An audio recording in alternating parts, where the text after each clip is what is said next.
my name is Ben Savage. I'm a Senior Account Executive with Mission Control. I've got 5 years in the Salesforce ecosystem. I've been over 3 years with Aprika and Mission Control, and I'm also a certified Salesforce admin. So a little bit about today's agenda, what we're going to cover. We're going to go through our general introduction. We'll do the Mission Control overview. Then we'll actually go on platform and take you through demo time. Then we'll handle any type of questions. If you do have any questions, feel free to put them in the chat as we go, and then I'll certainly answer those as far as what's going on. And then we can go from there. And then finally, we'll get into how you might get started with Mission Control. So this is a little bit around our project metrics. Clients that are using Mission Control, those clients are going to be located in over 25 countries, and then certainly the different industries that we serve.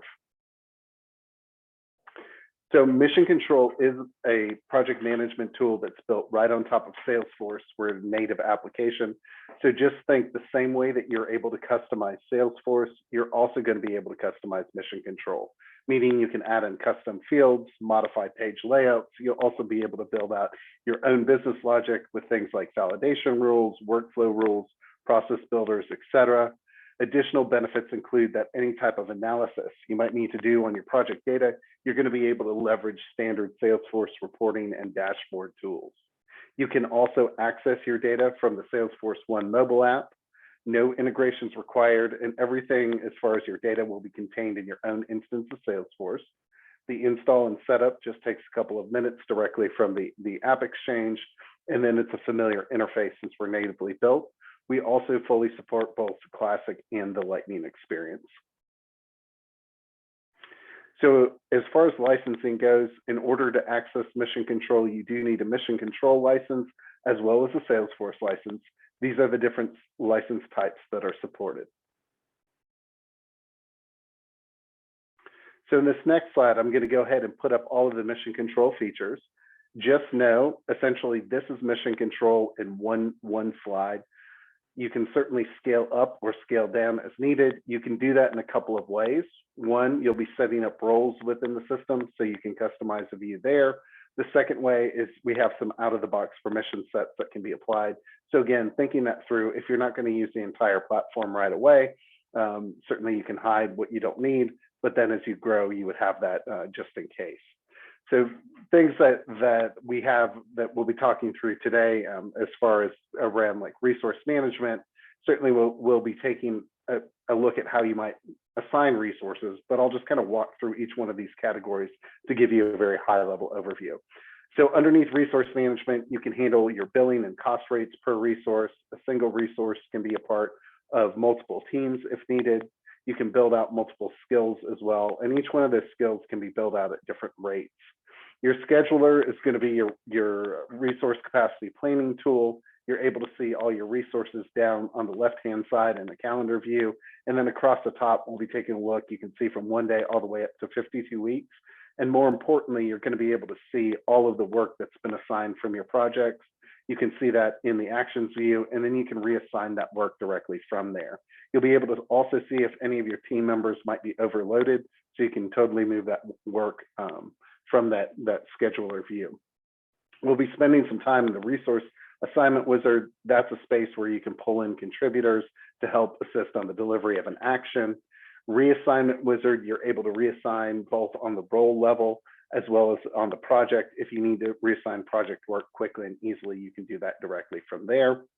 We also have a role utilization report that's going to be underneath our reporting, and that's going to show you billable performance on a week-to-week or a monthly basis.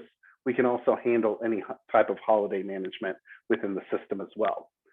For project management, as far as initiation, I'll be demonstrating today the ability to create a project automatically on a closed-won opportunity.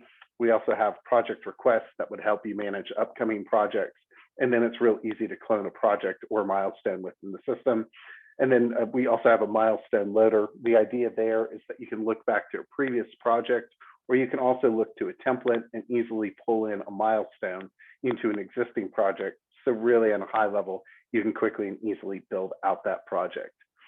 As far as management goes, we can handle agile, waterfall methodology. Project overview is going to give you a 360-degree view of one particular project.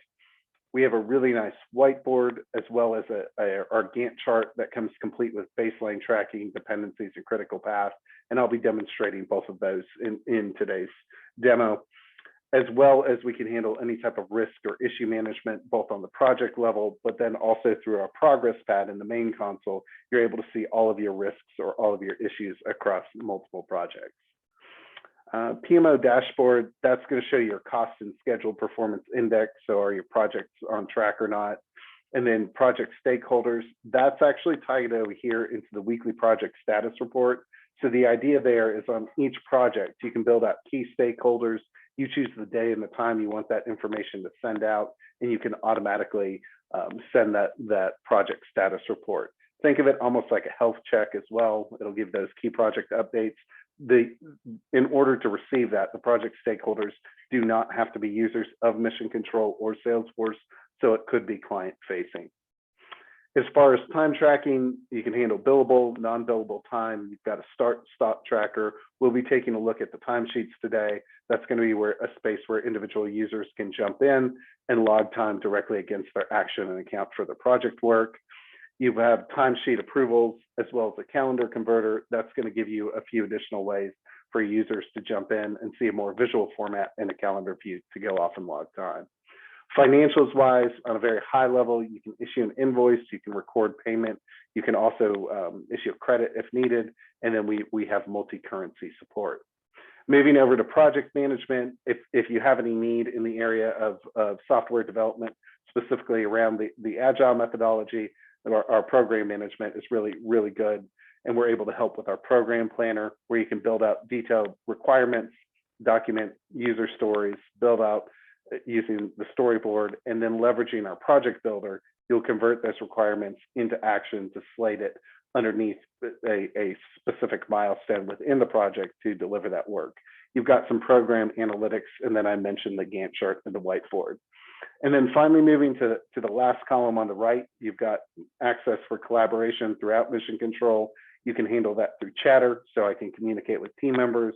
I've got a meeting manager where I can handle ongoing meetings and actually account for that time directly against my project. You can attach files within the project. I mentioned the status report, but we also have a read-only link. And the idea there is that you can share the link from the details page on the project. You can share it with anybody. They can click through and get a read-only view in real time of all the key project details. Things like the project overview, they could have access into the Gantt chart, the whiteboard, risks, issues, time logs, those types of things. And then finally, underneath productivity tools, I think we've touched on everything with the exception of the action pad. Action pad's going to be a space on the individual project where your users can jump in and they're able to go through and log any type of actions on that project level, as well as through the main console, they're able to log it into the overall actions for all those projects. All right. All right, somebody said that you are looking at the presenter, not the main screen. My apologies there. Let's stop here and let's see what's going on. Okay, that's probably going to be a better view. My apologies on that that part of it there. And just to confirm, you should be looking at the overall screen now as well. Is that correct?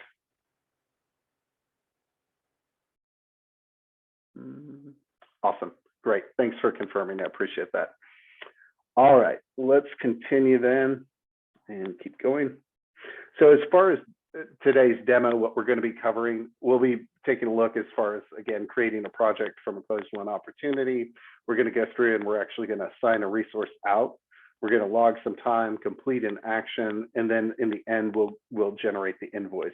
Again, just as a quick reminder, please just put any of your questions into chat as we go through. Once I jump into the demo piece of it, I probably won't be looking in there. So if there's anything else, just save it till the end, and then we'll go into any questions, and then I'll let you know how to get started. All right, let's go ahead and jump on in.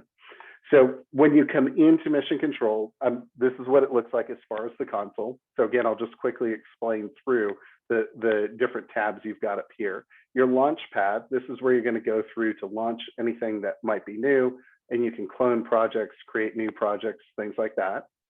You also have your progress pad. Here I'm able to account for any type of progress across my projects. So I mentioned the action pad, the issue, and the risk log. This would be for all of your actions, all of your issues, or all of your risks across your projects. So give you a high level overview. As far as management, this is where I would come in as a manager. I can access any type of reporting and some additional functionality.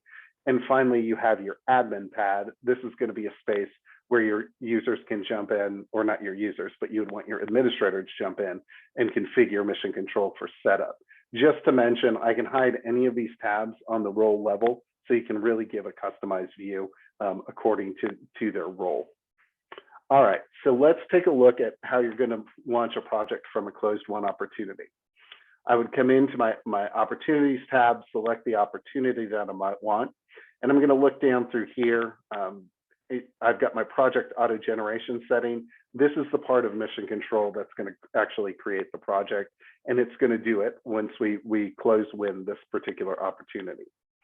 So in here, I'm going to go ahead and say the generation method is going to be based on opportunity. You also have products method, and then a few additional variations of the top ones. So we'll just look back to the opportunity. I'm going to pull in this master template for a website build, go ahead and select my start date as the 15th, and then tell it to generate the project. So just on note, if I do it based on opportunity, it looks back to the project or the template and will clone the entire thing. If I base it on products, it associates products with milestones. It's going to create more of a customized project for you. So I'm just going to leave that on opportunity. Go ahead and close win it. I'll also mention before I do, you can actually tie it to any of these stages. So if you wanted to create the project prior to the opportunity closing and winning, so you could actually see it upcoming, you could do it here. You could also manage that through project requests. So here, we're going to say closed won, go off and save it, and our project's going to generate on the top right for us in just a second. So there's our project based on the master template website build. I can click directly into it.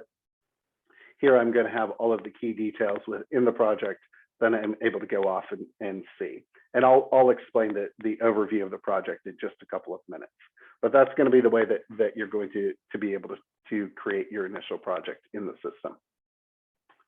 Next, I'm going to come in and we're going to actually go in through and actually assign some resources out, and I'll explain the general project overview.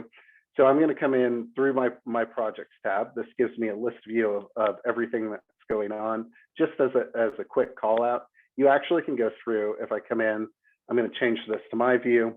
I can go through and edit and select the fields that I want to display. So if there's a certain way that you want to view this particular list view, it's real easy to do. You just come over, click in and add that, and then you can move those over so you can select the columns that you'd like.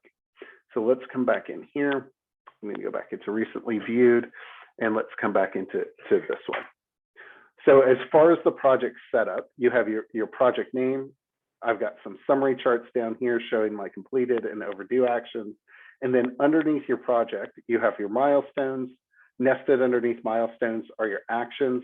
Now, actions are going to be the same thing as tasks within Salesforce. I always like to explain they're the heart of the project. It's where your users are going to jump in and actually log the time. And then finally, underneath there, you have checklist items for your item names. Think of those as a to-do or a punch list. If the work has to be delivered, I would build it in the system as an action. So in here, when I'm looking at it, I can see that I've got my designing wireframes. I can see that I've got a project manager, what the status, the start, the end date, how many hours that's going to take, and then my completion percent. So in here, I can either pull in a contributor, or in this case, I'm actually going to want to replace project manager, which is an asset role, with a named person. So how I would do that, I would just come over here and leverage our resource assignment wizard, just click in, and it's going to open up, and I can see I've got project manager. If I know who can handle that work, in this case, I'm going to say Colin can. I would just assign Colin that work. if I want to help out Colin, I could come in and just go ahead and add myself as a contributor. And I'm going to say I'll take an hour from Colin and just click plus. You'll notice it's taken that hour off Colin and assign that out to me. Additionally, I can go in through here. I can select by teams. You can build out your own pick list of teams. I'm going to pull in the Easy Websites team, but you can also pull in a single or multiple skills. You'll build out your own skills. And then you also have skilled proficiency. So we would say 1 is going to be basic, 5 is advanced. So you can layer on any of those different criteria. And then I'm going to look at a calendar view, and I'm going to be able to see what each resource is assigned. So in this case, I've sorted on that Easy Websites team. I can click in and I can see exactly what's going on. In this case, if I did want to add Ember onto this, we would just drag and drop, and we'll give Ember, I'm going to say 3/4 of an hour in this case. Do that right there. And then from here, just go off and save. At this point, you can hover over and you can see exactly who's delivering what work on this particular project. So that's how you would assign the resource directly from the project, leveraging the resource assignment wizard. I'll also show you how you can do that directly from the Gantt chart. So clicking in here, we've got our Gantt chart tab. The key difference, you have a Gantt chart on your project, but through the Gantt chart tab, we call it the standalone Gantt chart. And really that difference is going to be, I can see multiple projects in this one view. So just to kind of explain and walk you through the Gantt chart, I always like to mention that the Gantt chart's automatically created as soon as you create the project. So you don't have to manually build it. It's going to be built for you. But the way that you can come in and just kind of walk through the Gantt chart, I can drag and drop if I need to reschedule anything. I can extend actions out. And in this case, on the highest level, your project's going to be in purple, blue, those are your milestones, and your actions are in green. If I do need to reassign this particular action, I would be able to come in here and just simply go through, and I can just toggle right there. Here, you can also access that resource assignment wizard if you needed to do that. And then finally, the other way is you have inline editing where you just double click and again, just decide who you want to deliver that work. After you've made those changes here, you're just going to want to make sure that you go up and hit save. If you see that orange triangle both here on the Gantt chart and also in the scheduler, that means you haven't saved, so you just want to save it for your project work. Other things to note within the Gantt chart, I can turn on and off my baseline dates to see how my projects are performing and whether they're on track or not. I can also export it, whether it's to Microsoft Project as a PDF, a CSV export, and then you also have a PNG export. So any of those. And if I wanted to actually see all of my projects in this particular view, I would just collapse this information down. And then again, I can turn on and off those baseline dates directly in here. The other thing I'll mention, you have the ability to sort on a really good level within here. You can set up your own custom category. So typical use cases there would be around, do you have a particular geographic region that you're trying to track? Are you trying to track a specific type of work? You could set that up in categories. And then you can apply any of these multiple filters within the system as well. So that would be the second way that you can assign a resource directly from the Gantt chart. And then the third way is going to be from our scheduler. And then as we come in here, just note that you've got your scheduler. Again, this is going to be your resource capacity planning tool. When you come into it, all of my resources here on the left-hand side, and then across the top, you can actually adjust that view, like I was saying, from 1 day all the way up to 52 weeks. And in this particular actions view, I've got all the actions that are automatically assigned from my project work directly to those resources. You can hover over and you can see exactly what's going on within those specific actions.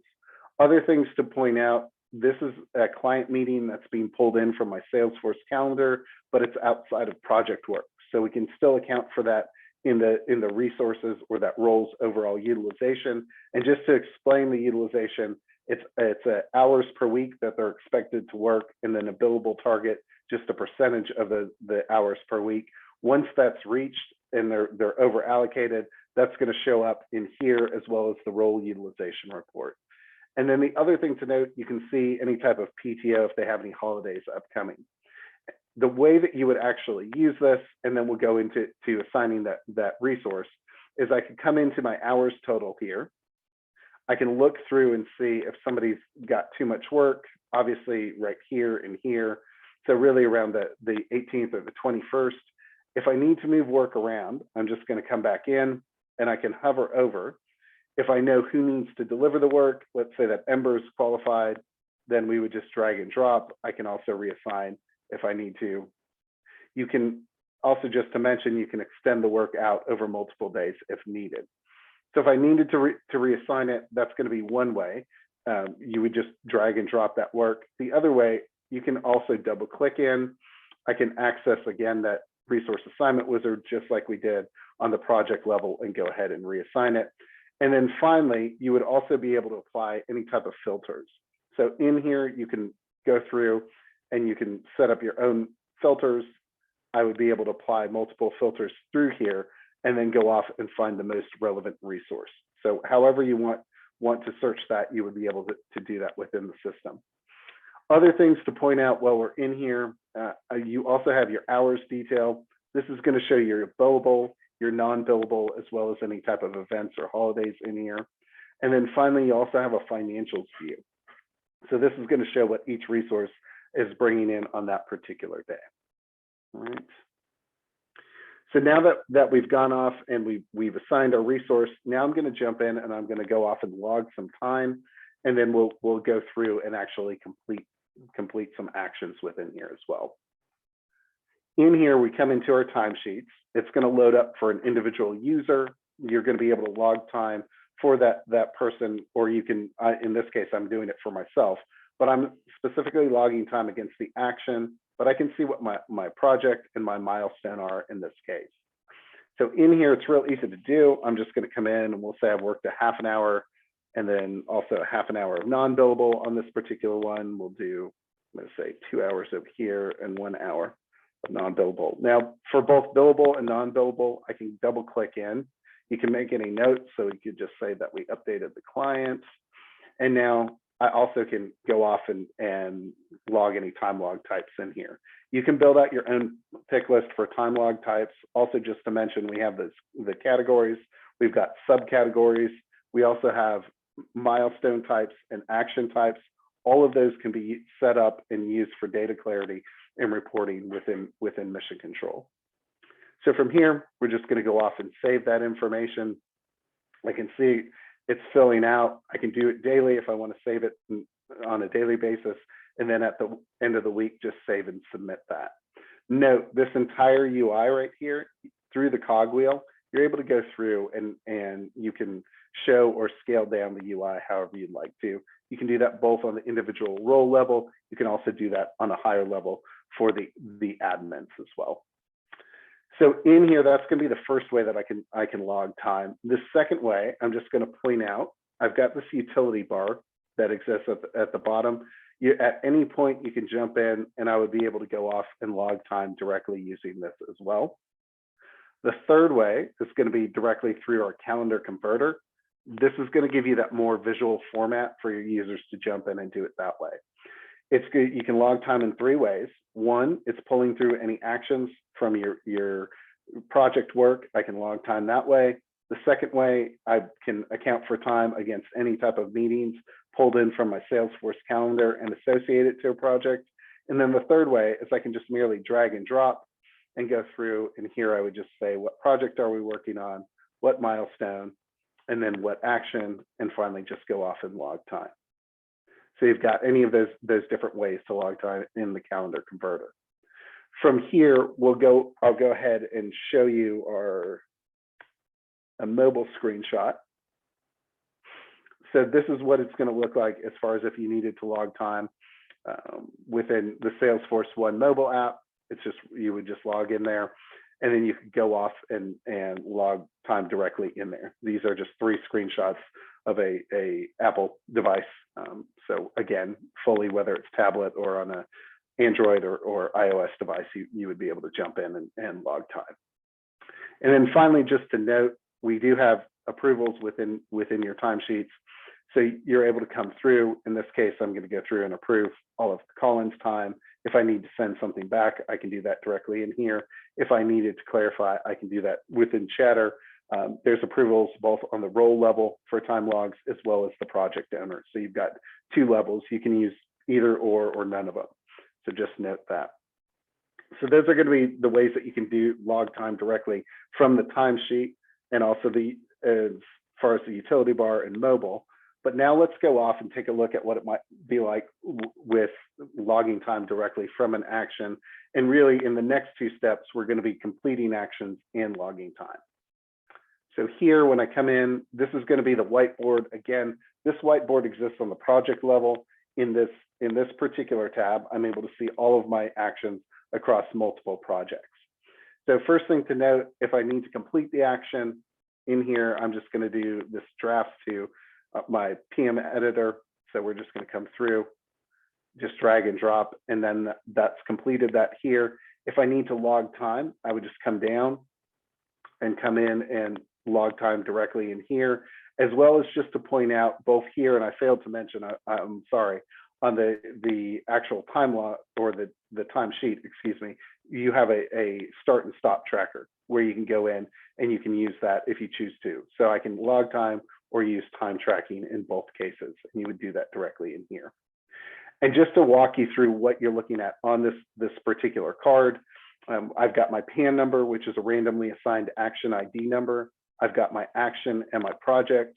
I can see who's delivering this work. And then through here, you have access into Chatter. So if I need to see, I can access Chatter on an action, milestone, or project level. You also have access into a checklist item. So if I needed to add an item, I can do that directly in here. And we'll just do one quickly here. And then finally, you also have access into that time log, which I had mentioned, and logging time. And then in here, I've got my action summary. So I've got all my key details in there about that specific action. Now, within the whiteboard here as well, you can also reassign work. So if I need to pick this work up for Colin, I would just merely drag and drop. And in that case, it's been reassigned to me and I can go off and start working it. To me, in my mind, Whiteboard is a great space to come in if I'm like a project manager and I want one single space to have open and go off and start completing work. You're able to do most activities within Mission Control directly from this whiteboard. So it's a really good space to do that. In here, also just to note, you've got you can set up your filters however you'd like. You also can come through and apply multiple filters to change the view in here. Also, just to note, you can change your column headings directly from here. You also can change your summary fields, and you have a lot of options in there as well. Next, we'll go off to the action pad and actually complete some actions as well. So in here, when I come into the action pad, I've got my summary charts at the top. I can see what my action summaries are, or as far as what's going on, how many I've completed, any overdue actions. I can see my schedule, my completed and remaining hours. And then finally, we've got our checklist summary in here. So I can see how many things I need to go off and complete within the checklist. And then coming down here, I can see as far as all the different actions that I'm working on. And in this case, I've filtered both to me and also to Colin. If I need to go through and actually see the action detail, I would just click onto the action that I want. In this case, we're looking at build framework, and I can just open up action detail and go through and see those key areas, as well as I have access to Chatter directly in here. So if I needed to communicate with another team member, I can also do that from the action detail. Just to point out, moving across, again, project milestone, my PAN number, which is that randomly assigned action ID number, you have your action, and then here you can see your status and all of your key details through here. Just note, if you see a red flag next to the action date, it just means it's due today or it's past due. If it's orange, it means it's due tomorrow or in the next couple of days. And then over here, of course, I can see who the action owner is, but here I would also be able to access that resource assignment wizard if I needed to reassign or pull in a contributor, I could do it. Here you can log time or use time tracking. I can leverage the issue manager if I need to log an issue against this particular action, as well as here I can build that checklist out. So now let's say that I finished this build framework. I'm just going to come through, click directly on here, and that's going to go off. And now I will have that action as completed within the system. And then again, finally, if you needed to log time, you would just do that directly in here as well. All right.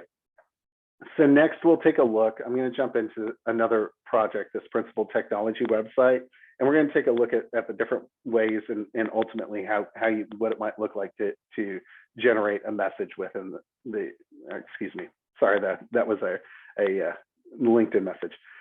What it might be like to generate an invoice within the system. So here you would be able to see, I can come in and as far as the project setup and what those billing details might look like, I'm going to go ahead and take you into the edit part of the project. So here I've got my project name. I can see I've got my project owner, my account, contact, and opportunity. If you have a reference number, you can put that in there.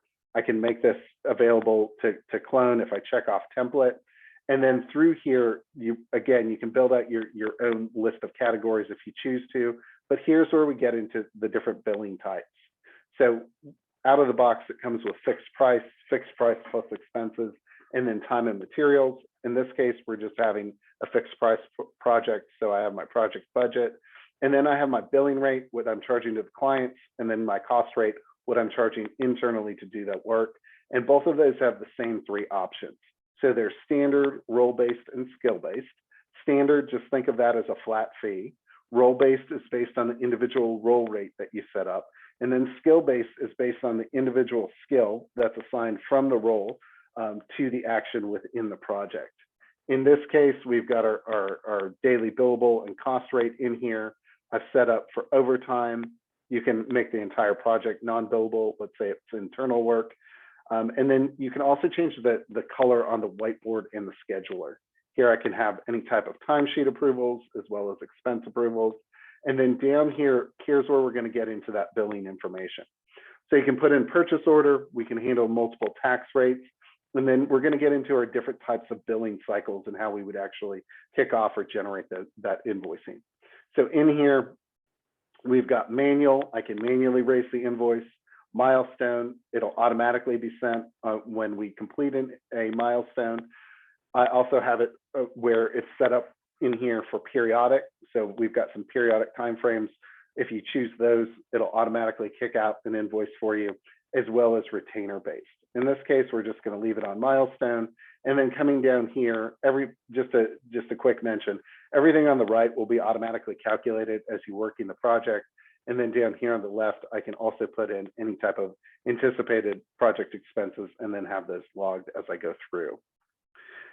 In here, as far as what it might look like underneath the billing, once we've created and closed that specific milestone, I can come in and I can see what's in draft, what's been issued.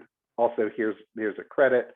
And then this is going to give me my overall information around my budget, invoiced, remaining, the amount paid, and then outstanding.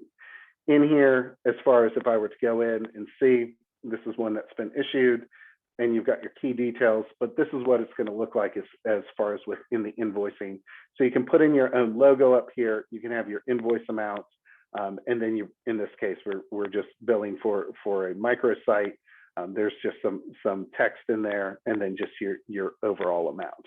So again, that's how you would be able to create invoices within Mission Control. All right.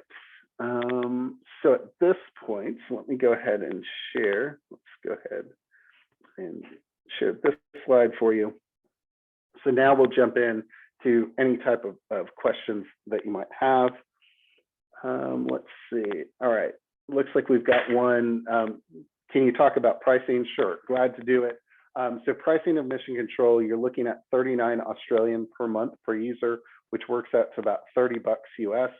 If you come in on an annual basis, then it would be 36 per month per user, which is around 28 bucks. You would just check the conversion on that to whatever currency that you were looking at. But certainly, I would be more than happy to talk if anybody has a specific volume that they're looking at to have any of those conversations as well. And again, just as a reminder, if you have any questions, drop those into chat right now. I've got another one in here. I'll take a look at. Does everybody need on my team need a license just to complete a task within Mission Control?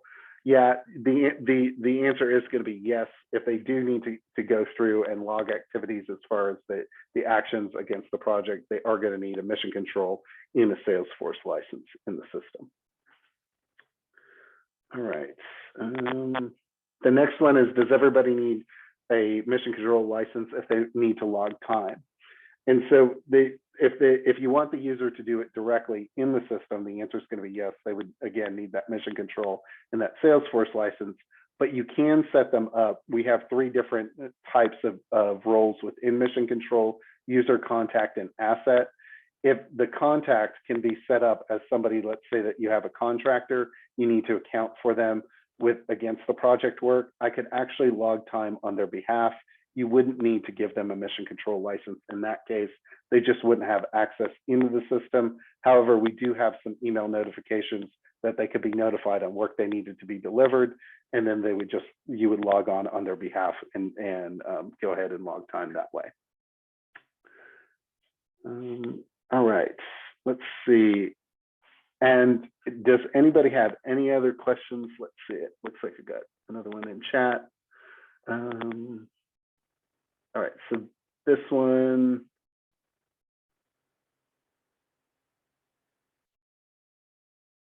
All right, so as far as this question is dealing with issue tracking.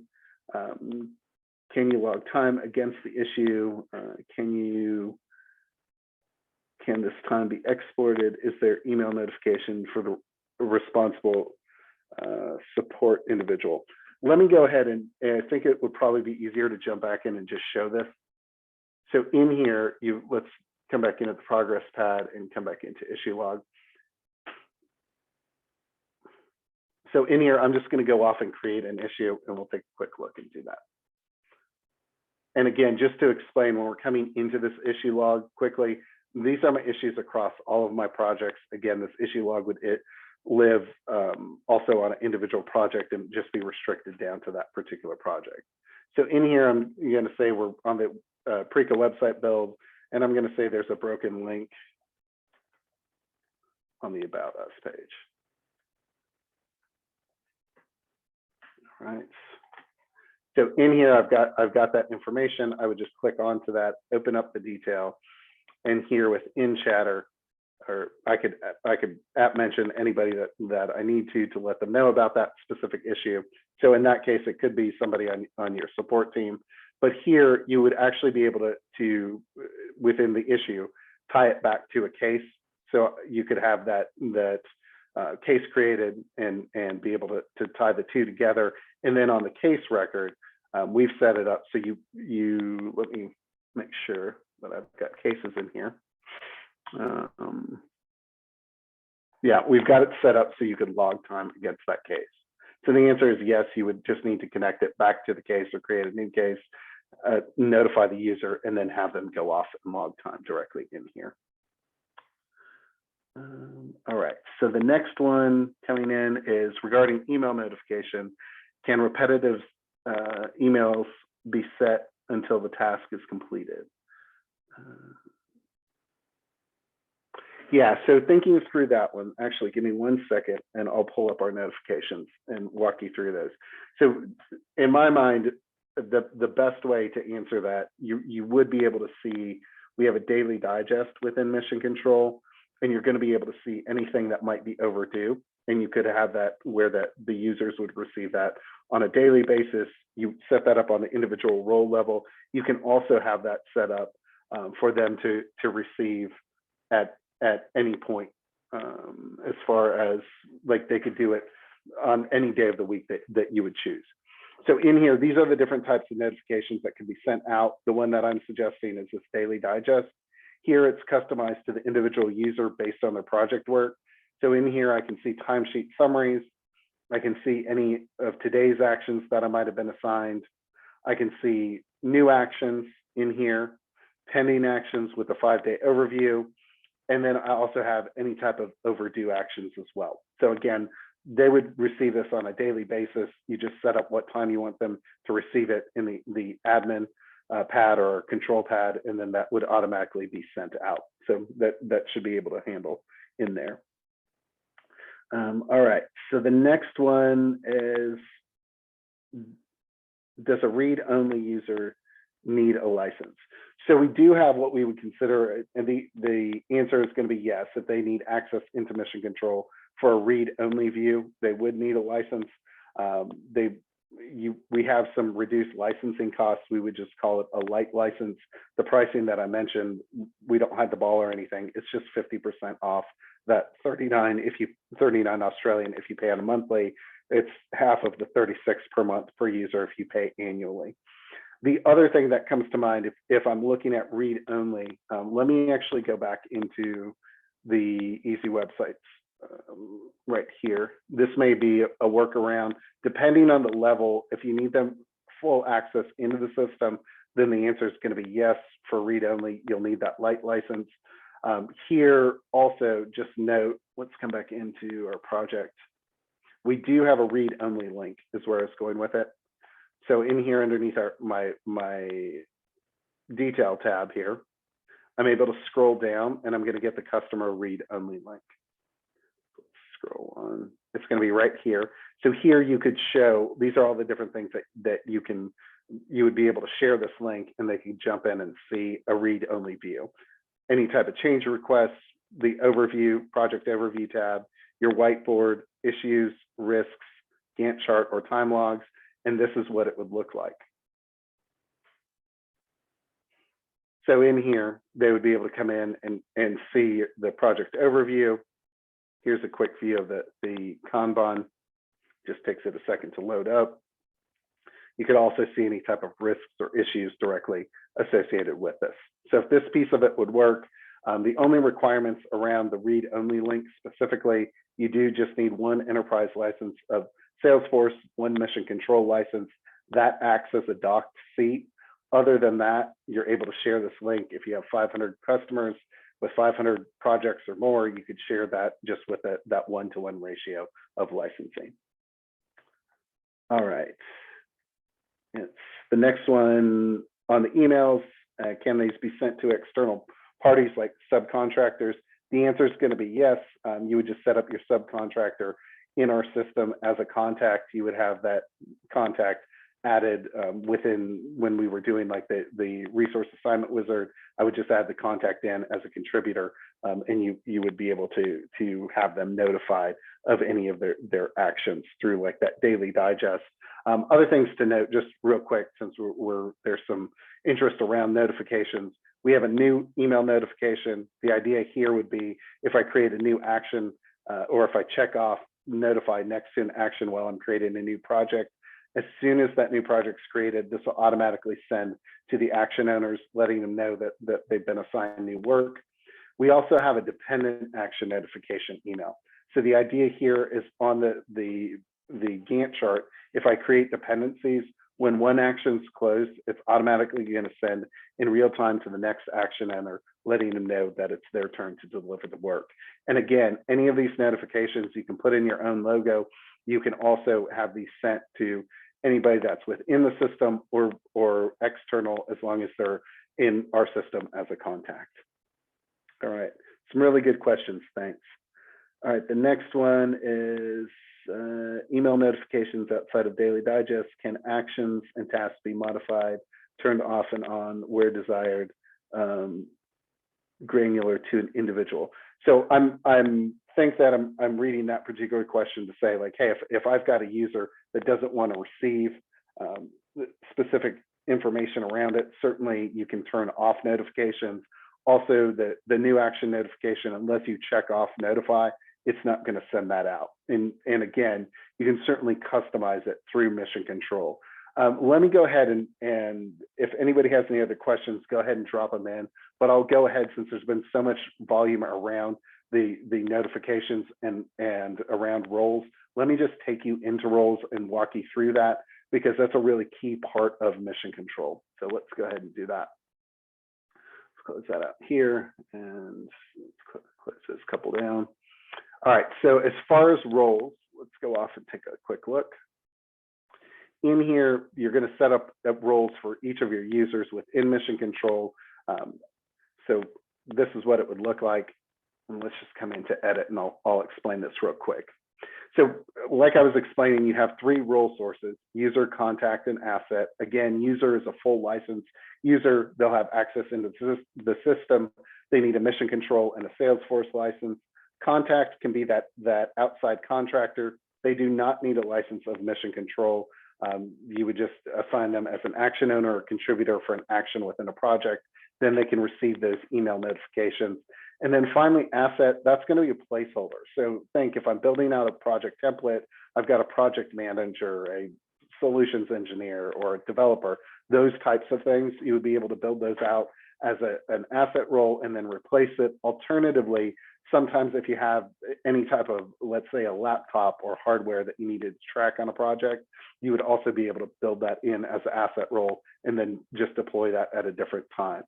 For user and contact, you're going to connect that over to a contact within Salesforce, put in their job title, your hours per week, and your billable target. Remember, that's a really important piece because that tells you if you're over allocated, both in the scheduler and also on the role utilization report. Put in your billable and your cost rates. Through here, this is where you're going to get into those notifications. So depending on the user, if you only wanted them to receive the daily digest on certain days, we would just go through and check out the days that you want them to receive that. You have expense approvals, some console settings, trackpad settings. So again, based on the individual user, you can restrict down the UI and how they're seeing Mission Control. So it makes it easier, or you can give them the full view if you'd like to as well. You have Gantt chart settings that you can enable, and then you can make any type of notes against the role. And then finally, the last 2 areas I'll point out, you can have a single, this role can be a part of multiple teams. You build out your own pick list of teams. And then for skill assignment, it comes ready to go with certification, skill, or language. Certainly you can build this pick list out, and then you'll build out your own set of skill, certification, or languages, make it active. Again, proficiency, 1's going to be basic, 5's advanced. Expiration date, typically tied around a certification. And then again, these would be important when you're filtering, deciding who can help out, and then ultimately also within the billing aspect of it. All right, looks like we've got a few more questions coming in. All right. Let's see, the next question coming in, is there a website portal in which external parties can submit issues associated with the projects without having to be entered manually by the project consultant, thus being associated with the Mission Control and the party responsible? So in that case, if you're wanting external to come in and actually interact with the project, meaning submit any of those types of issues, you could build out a Salesforce community, giving them a community license, a Mission Control license, and then exposing those key areas that you wanted them to interact with. One of those could be issues, so they could go directly in there and just log and do that. And just as a quick note, once you set up that community and you're able to expose that information to your clients and do that, it's real easy. If that client moves on and you complete that work, you can reassign your Salesforce license as well as your Mission Control license directly from your side. You don't have to reach out to Mission Control to reassign that license. All right, and then the next one is, when entering a new project, is there a way to associate a billing and cost rate with the individual and set these price as default so you don't have to enter it each time and every time, noting the different rates? Yes, absolutely. So if I scroll back up here, that's going to be done right here. You've got your billable hour and your cost rate. That's associated with this specific role. In this case, it's me, but that you would definitely be able to do that. And then, so when billing, can we generate invoices on time entered? You would be able to, if you do manual billing, you can associate your time logs with that. So the answer would be yes there. All right, these have been some awesome questions. Does anybody have any other questions? If not, we'll jump into our last 2 slides, and then we'll conclude a little bit early. All right, then let me go ahead and reshare this. So as far as to get started with Mission Control, if you like what you've heard today and you wanted to jump in with a trial, you're more than welcome to do that. Again, it's real easy to get going. Go directly to the App Exchange. You can download the free trial. It only takes a couple of minutes to install, and you can actually put that into production or a sandbox. I always like to, once you actually do the install of it, we'll get notified whether it's me. I handle everything East Coast and into Europe and actually Central for the US. And then we have additional sales staff that will help handle anything in the APAC region. So you'll be reached out.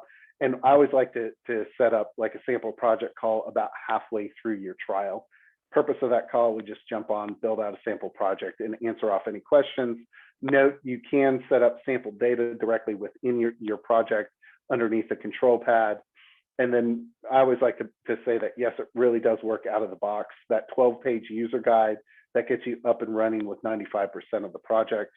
And then just to mention our support and resources, and it looks like we've got some other questions. I'll answer those other questions in just a minute. As far as the information around, if you do want a live demo or to pick up additional conversation, certainly you'll have my email information. I'll share that in just a second. Send me an email. I'm glad to get those conversations started. But just to kind of walk through our support and resources real quick, we have really good resources online. Things like Learn Mission Control, which is our online learning portal. Your users can jump in and self-pace their learning. It's modeled after Trailhead, if you're familiar with Salesforce Trailhead. So again, users can really jump in and learn the system, as well as we have a full knowledge base, user guide, and videos. If you do need any additional support, you can always reach us at that email. We'll get back to you within one business day, and in most cases, that's going to be complete with the resolution. All right, so let me go ahead and I'm just going to show this last slide. Again, this is just our thank you slide. You certainly, if you have any other questions, feel free, send me an email. I'm glad to do that. I'm happy to set up a quick call or a lengthy call, depending on what you'd like. You can also connect with me on LinkedIn. I'd be more than happy to do that. We've got just a few more questions that have come in, and I'll go ahead and answer those. But again, if anybody needs to jump early, certainly appreciate everybody's time. All right, so, all right.